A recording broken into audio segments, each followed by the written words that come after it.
একদিন দুপুরবেলা গ্রামের পুকুর পাড়ে বসেছিল মোটা লাল বিড়ালটা। নাম তার মিয়াও। পেট ভরা, তবু কিছু যেন খুঁজছিল। হঠাৎ পুকুর থেকে উঠে এলো এক রাজহাঁস, তার গলায় সোনালি ঘণ্টি ঝোলে। রাজহাঁসটির নাম রাজু। সে ছিল রাজবাড়ির পুকুরের রাজহাঁস। রাজা তাকে খুব ভালোবাসত। মিয়াও বলল, তুই এখানে কেন আইলি?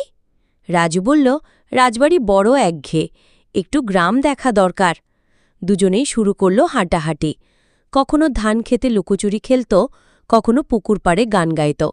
রাজু গাইত, মিয়াও নাচত।